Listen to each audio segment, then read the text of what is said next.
مسئلہ نماز میں گمان کا حکم ہے۔ اگر انسان کو نماز میں یقین اور اطمینان سے کمتر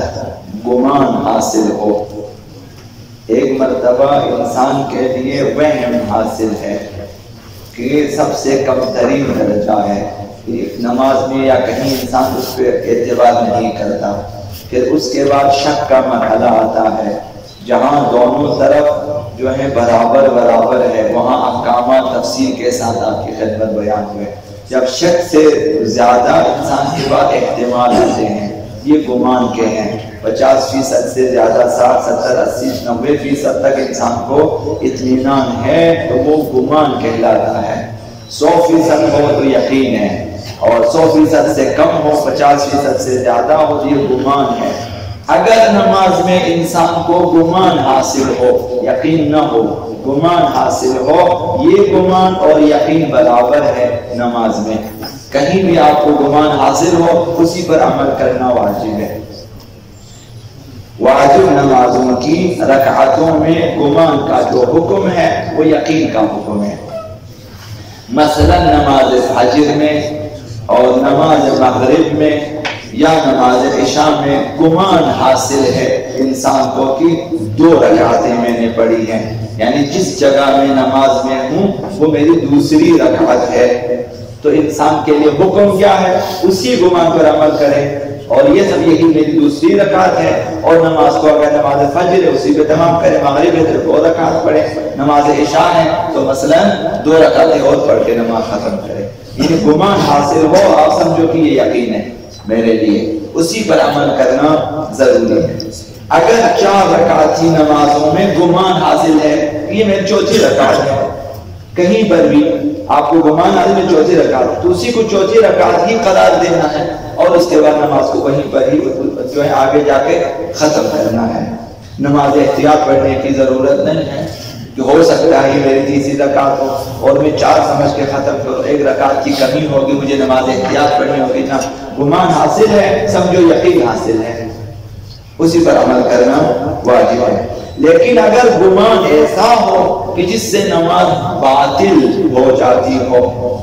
جیسے 4 رکعت کی نمازوں میں ہے اور رکوع کی حالت میں ہو، قیام میں گنجائش ہے، قیام میں اگر انسان کو گمان حاصل ہے کہ 5ویں رکعت بیٹھ سکتا ہے، تشہد پڑھیں گے تو چوتھی رکعت بن جائے گی، نماز ختم ہوگی، لیکن رکوع میں ہے تو رکن زیادہ ہو چکا ہے۔ رکوع میں اگر انسان کو گمان حاصل ہو گیا کہ یہ میری 5ویں رکعت ہے تو پھر نماز کو باطل قرار دیں، اسی گمان پر عمل کرنا ضروری ہے، چونکہ رکن زیادہ ہوا نماز باطل ہو جائے گی۔ گمان حاصل ہے کہ 5ویں رکعت ہے تو سمجھو کہ جو ہے نماز باطل ہو گئی، نماز کو باطل قرار دیں اور دوبارہ سے بجانا ہے۔ تو خلاصہ یہ ہے کہ نماز میں گمان کا حکم یقین کا حکم ہے۔ اگر کسی میں مسائل نماز و روزہ و باقی احکامات دینیہ کے سلسلے میں اگر اس کے پاس معلومات نہ ہو، دین فہمی نہ ہو، تو شریعت کی نظر میں وہ شخص اصلاً قابل خیر و نیکی نہیں ہے، یعنی وہ شخص اس میں کوئی خیر و خوبی نہیں ہے، وہ شخص بے خیر ہے، بے خوبی ہے، اس میں کچھ بھی نہیں ہے۔ یہ جو ہے زبان مبارک امام صادق علیہ السلام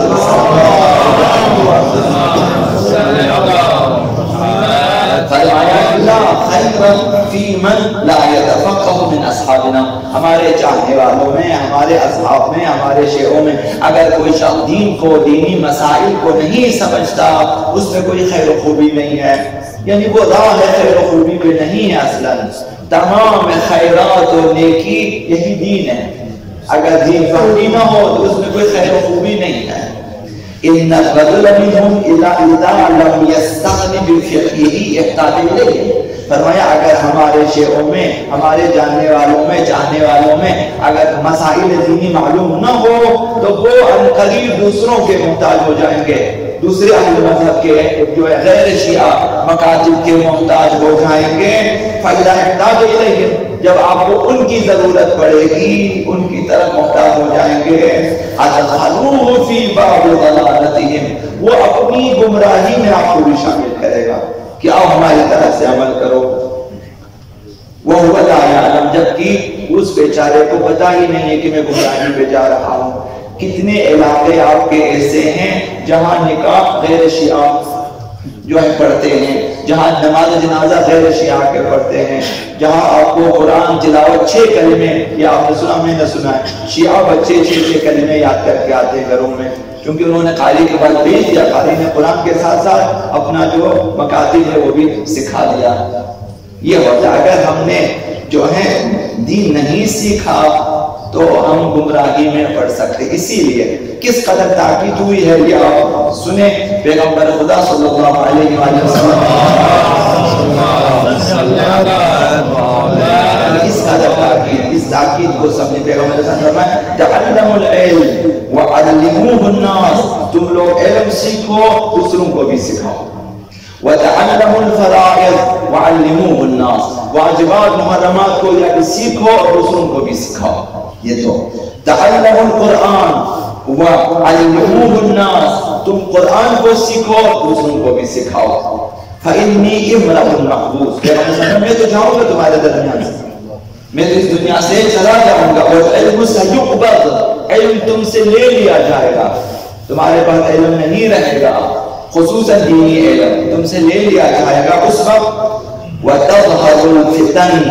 اس وقت فتنے اٹھیں گے، فتنے اٹھیں گے، حتیٰ یختلف الاسلام، فتنے اسی لیے کہ مختلف مقاصد فکر آ جائیں گے، انسان کے لیے دین بن جائے گا فتنہ کہ میں کدھر جاؤں۔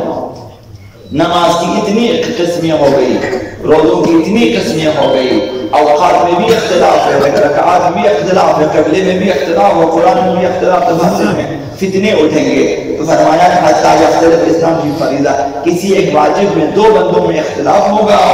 لا یجدان احدا یفصل بینہما،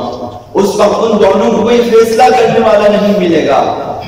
یعنی علم اس حد تک نافذ ہو جائے گا، خصوصاً دینی علوم، مسائل دینیہ، معارف دینیہ، کہ لوگ اختلاف کریں گے کہ ہم نماز قصر پڑھیں پورے پڑھیں مثلا ایک، تو فیصلہ کرنے والا نہیں ملے گا۔ تو اس لیے فرمایا کہ اس سے پہلے بھی یہ فتنے آ جائیں اور ہم گرفتار ہو جائیں، فرمایا علم سیکھو دوسروں کو سکھاؤ، واجبات بھی محرمات بھی سیکھو دوسروں کو بھی سکھاؤ، قرآن خود بھی سیکھو دوسروں کو بھی سکھاؤ، یہ تاکید ہوئی ہے۔ تو لہذا ہم سب کا وظیفہ، اجتماعی آپ شخصیت ہیں یا انفرادی، سب کی ذمہ داری ہے۔ سب سے پہلے اپنے گھروں میں اولاد کو یہ چیزیں سکھا دیں، اور اس کے بعد اجتماعی طور پر مراکز قائم کریں، جس طرح ہمارے مراکز ہیں، مساجد مراکز ہیں، مدارس مراکز ہیں، تو ان میں بھی اسی طرح سے علوم سکھائیں، واجبات سکھائیں۔ کس قدر افسوس کی بات ہے کہ حتی مدارس میں واجبات و محرمات کا کوئی نصاب نہیں ہے، واجبات و محرمات کا کلی طور پر ایک نصاب نہیں ہے، وہی جو ہے پرانا نصاب اسی پڑھتا جائے، اگر اس میں سے بچوں نے سمجھا، ورنہ پھر کلی طور پر نہیں ہے کہ ایک خاص نصاب ہو جس میں جو ہے چند مہینوں میں ان کو واجبات و محرمات سکھا دیا تاکہ وہ ابتدائی طور پر نہیں پتہ ہو، ورنہ پھر تفصیلی علوم پڑھتے ہوئے 15 سال لگ جاتے ہیں تاکہ وہ محرمات و واجبات سیکھ سکتے ہیں، 10 سال لگ جائیں گے، 15 سال لگ سکتے ہیں۔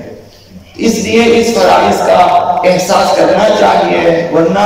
آئندہ جو ہے ہمارا معاشرہ فتنے میں پڑ سکتا ہے۔